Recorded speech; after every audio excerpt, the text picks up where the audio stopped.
Assalamualaikum warahmatullahi wabarakatuh. Perkenalkan, nama saya Arafah Esa Yusundani, NIM 299 dari kelompok 4. Pada hari ini, kelompok 4 akan mempresentasikan materi tentang kebijakan dividen. Sebelum berlanjut ke materi, saya akan memperkenalkan teman-teman saya terlebih dahulu. Yang pertama ada Muhammad Arisandi, kedua Dimas Dwi Pradita, ketiga saya sendiri Arafah Esa Yusundani, yang keempat Septiana Nurhidayati, yang kelima Eni Yulianti, keenam Reksa Resiana, ketujuh Timbang Apit Afifah, kedelapan Fikri Bajarudin, kesembilan Ilham Fahad, kesepuluh Aufar Maulidio, dan yang terakhir ada Ananda Tegar. Namun, sebelum kita tahu kebijakan dividen itu apa, kita harus tahu terlebih dahulu mengenai dividen itu sendiri. Jadi, dividen itu merupakan pembagian laba yang diberikan dari perusahaan kepada pemilik saham atau pemegang saham atau yang bisa kita sebut dengan common stock. Dan ini merupakan hak dari pemegang saham. Dan dalam pembagian laba juga harus sesuai dengan presentasi kepemilikan yang berasal dari keuntungan hasil operasi perusahaan selama suatu periode. Ada dividen yang tidak dibagikan kepada pemilik saham atau common stock dengan tujuan untuk kembali membiayai kegiatan atau pembangunan perusahaan tersebut. Dan ini yang dinamakan dengan laba ditahan. Dan dalam pembagian laba, perusahaan juga harus tahu dulu ini laba cukup atau tidak untuk dibagikan. Jadi, kebijakan dividen ini merupakan keputusan dari direksi mengenai dibagikan atau tidaknya laba kepada pemilik saham. Apabila perusahaan memutuskan untuk membagi laba tersebut kepada pemilik saham, maka semua pemilik saham akan mendapatkan hak yang sama sesuai dengan presentasi kepemilikan sahamnya. Namun, perusahaan akan lebih memprioritaskan atau mengutamakan kepada pemilik saham jenis preferen daripada pemilik saham jenis biasa. Dan apabila perusahaan memutuskan untuk menahan laba tersebut, atau yang sudah kita pelajari tadi yaitu laba ditahan, maka laba itu akan digunakan perusahaan sebagai investasi pembangunan perusahaan di masa yang akan datang. Kali ini saya akan membahas teori kebijakan dividen. Teori kebijakan dividen ini terbagi menjadi 5 dan akan saya bahas satu persatu. Yang pertama, dividen adalah tidak relevan. Menurut Modigliani dan Miller, pembayaran dividen tidak akan berpengaruh terhadap kemakmuran para pemegang saham atau nilai perusahaan. Nilai perusahaan tergantung terhadap keputusan investasi. Yang kedua, birds in the hand theory. Menurut Myron Gordon dan John Liner, bahwa biaya modal sendiri perusahaan akan naik jika DPR atau dividend payout ratio rendah, karena investor lebih suka menerima dividen daripada capital gain. Yang ketiga, tax differential theory. Teori ini diajukan oleh Litzenberger dan Ramaswamy. Mereka menyatakan bahwa karena adanya pajak terhadap keuntungan dividen dan capital gain, para investor lebih menyukai capital gain. Yang keempat, teori signaling hypothesis. Berpendapat bahwa perusahaan cenderung enggan untuk menurunkan tingkat dividen, sehingga perusahaan hanya akan menaikkan tingkat dividen apabila prospek perusahaan di masa datang lebih baik.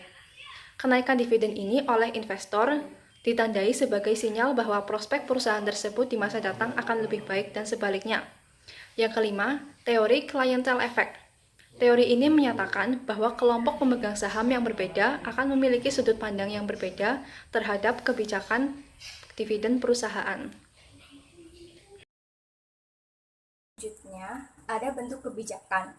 Yang pertama ada kebijakan dividen stabil, yaitu besarnya dividen setiap tahun sama dengan harapan untuk memelihara kesan pemodal terhadap perusahaan.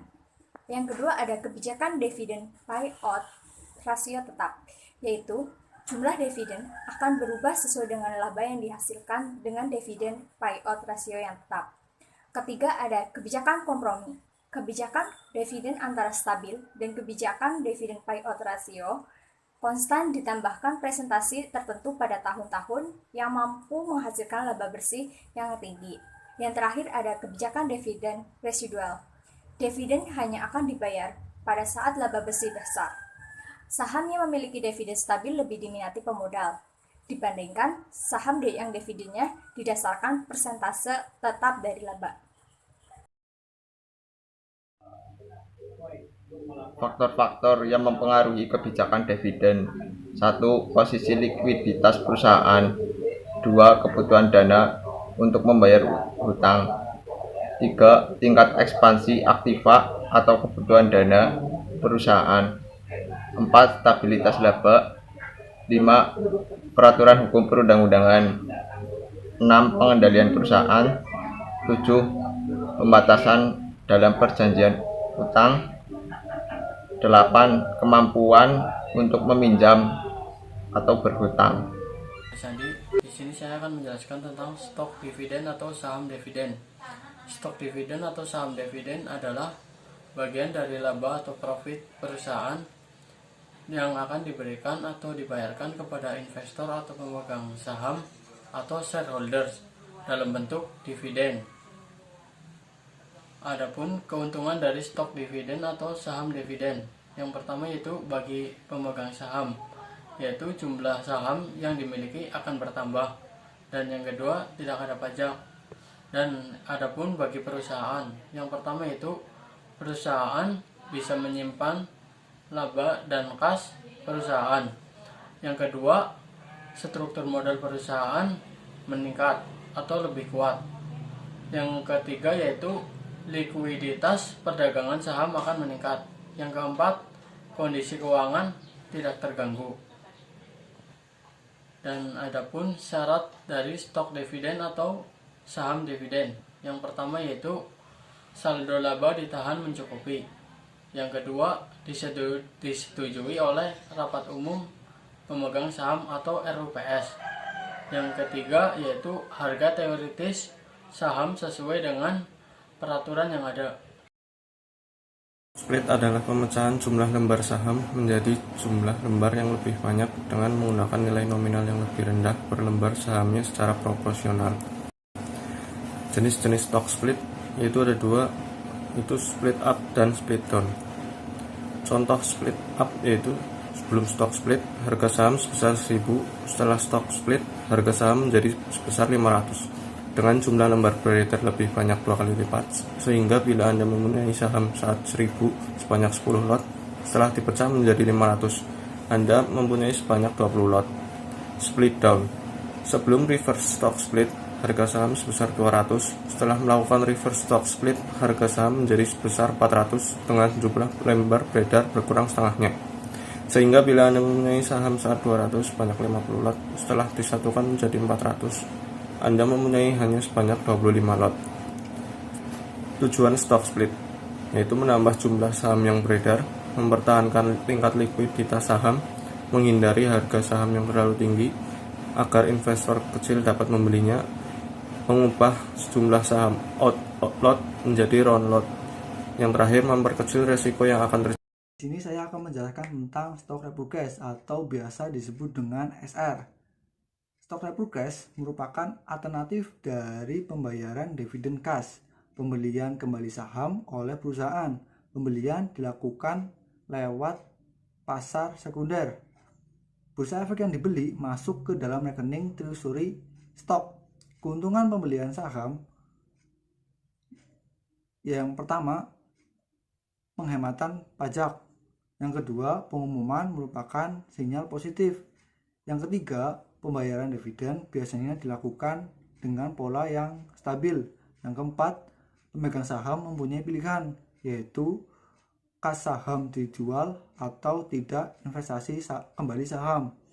Yang selanjutnya, tentang keuntungan stok repurchase bagi pemegang saham. Yang pertama, dipandang oleh investor sebagai tanda positif karena biasanya dilakukan saat saham sedang under value. Yang kedua, mengurangi jumlah saham sehingga setelah stok repurchase harga akan meningkat Sekarang bagi perusahaan, yang pertama pembagian pendapatan yang baik.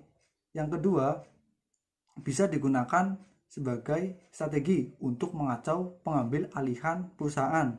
Yang ketiga, sebagai restrukturisasi kapital atau perusahaan menerbitkan obligasi untuk membeli kembali saham. Yang keempat, saham yang ditarik kembali dapat dijual saat mereka memerlukan penambahan dana. Kemudian saya akan jelaskan tentang kerugian stock repurchase. Terdapat dua kerugian, yaitu bagi investor dan bagi perusahaan. Kerugian bagi investor antara lain, yang pertama, keuntungan SR dalam bentuk capital gain. Yang kedua, investor tidak mengetahui persis implikasi dan efek program pembelian saham kembali. Yang ketiga, perusahaan membeli kembali saham dengan harga yang sangat tinggi. Selanjutnya, kerugian bagi perusahaan.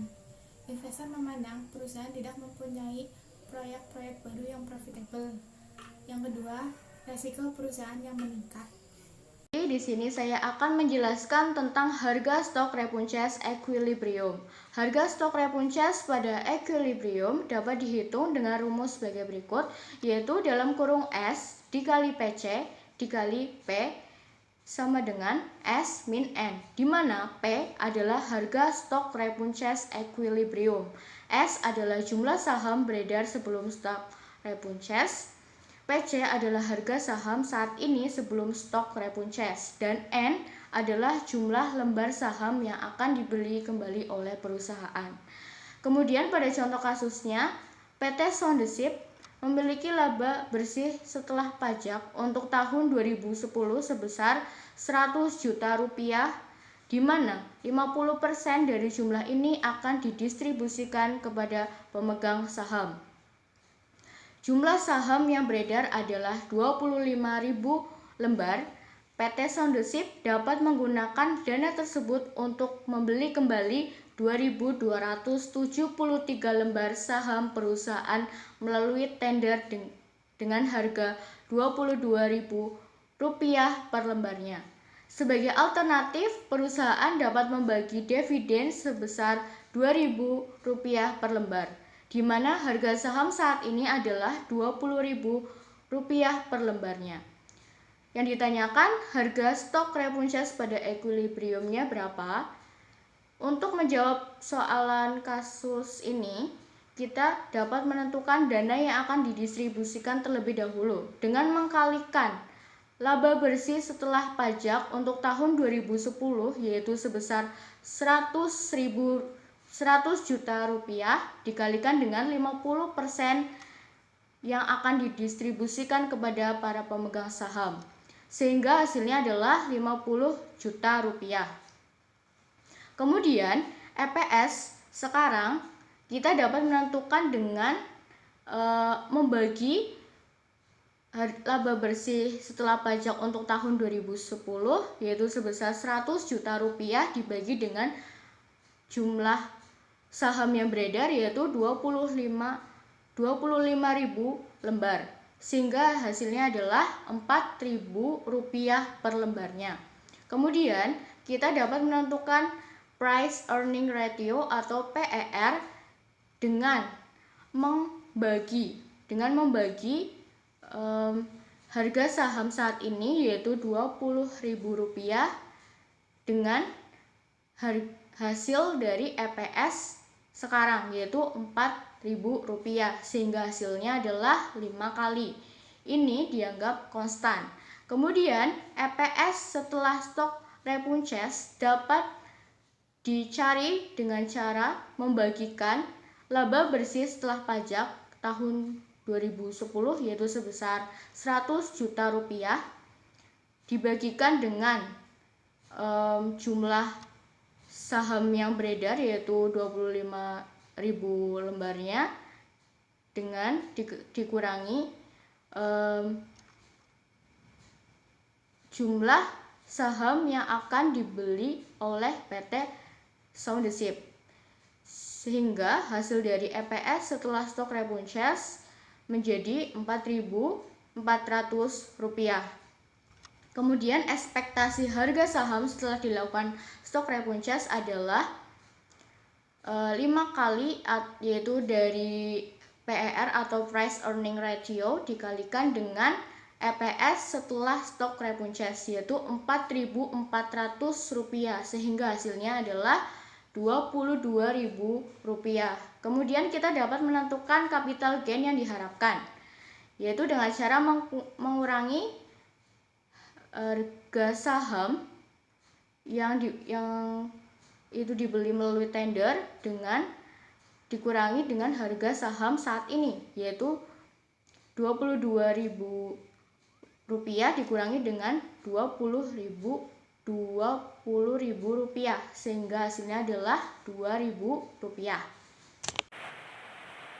Yang selanjutnya adalah keputusan pendanaan. Pengertian: keputusan pendanaan adalah keputusan yang berhubungan dengan penentuan sumber dana yang akan digunakan, penentuan perimbangan, pendanaan yang optimal, dan perusahaan menggunakan sumber dana dari dalam perusahaan atau akan mengambil dari luar perusahaan. Atau dalam kata lain, keputusan pendanaan membahas mengenai sumber dana yang akan digunakan untuk membiayai suatu investasi yang sudah dianggap layak. Keputusan pendanaan akan menyangkut penentuan secara optimal mengenai A. struktur modal, B. kebijakan dividen. Selanjutnya, sumber-sumber dana perusahaan. Sumber dana perusahaan dibagi menjadi dua, yaitu yang pertama sumber intern atau internal source, yaitu dana yang berasal dari sumber dana internal atau modal yang dibentuk atau dihasilkan sendiri di dalam perusahaan seperti laba ditahan. Yang kedua adalah sumber eksternal, adalah sumber dana yang berasal dari luar perusahaan. Dana yang berasal dari sumber eksternal adalah berasal dari para kreditur dan pemilik, peserta atau pengambilan bagian di dalam perusahaan. Dana atau modal yang berasal dari para kreditur merupakan hutang bagi perusahaan yang bersangkutan, dan modal yang berasal dari kreditur tersebut biasa disebut sebagai modal asing. Selanjutnya, sumber dana menurut jangka waktunya. Yang pertama adalah sumber dana jangka pendek, yaitu sumber dana yang tertanamkan dalam perusahaan maksimum 1 tahun. Contohnya adalah accrual account dan hutang dagang. Yang kedua adalah sumber dana jangka menengah. Hampir sebagian besar perusahaan tidak bisa memperoleh sumber dana tanpa menggunakan jaminan. Contohnya adalah yang pertama, term loan merupakan salah satu jenis pembiayaan jangka menengah. Yang kedua adalah equipment loan yang merupakan pembiayaan yang dipergunakan untuk pengadaan perlengkapan baru. Yang ketiga adalah sumber dana jangka panjang, merupakan sumber dana yang tertanam dalam perusahaan lebih dari 10 tahun. Contohnya adalah long term loan. Selanjutnya ada information content hypothesis. Dalam praktek, sering terjadi bahwa pembayaran dividen akan selalu diikuti dengan kenaikan harga saham. Sedangkan penurunan dividen akan diikuti dengan penurunan harga saham. Kenyataan ini menunjukkan bahwa investor lebih menyukai dividen daripada capital gain. Tetapi, menurut MM, hal ini terjadi karena perusahaan enggan menurunkan dividen mereka, maka perusahaan hanya akan meningkatkan dividen mereka kalau prospek keuntungan di masa depan lebih baik atau paling tidak stabil. Selanjutnya ada clientele effect, yakni ada banyak investor dengan berbagai kepentingan. Yang pertama, lebih suka memperoleh pendapatan ini karena tarif pajak yang ditanggung lebih rendah. Yang kedua, lebih suka menginvestasikan kembali pendapatan mereka karena tarif pajak yang ditanggung tinggi. Karena ada dua kelompok yang berbeda, maka teori ini membiarkan manajer untuk mengambil keputusan tentang kebijakan dividen yang terbaik untuk mereka. Saat bagi investor yang tidak suka terhadap kebijakan dari manajer tersebut, maka investor dibiarkan untuk keluar atau menjual sahamnya dan berinvestasi kepada perusahaan lain.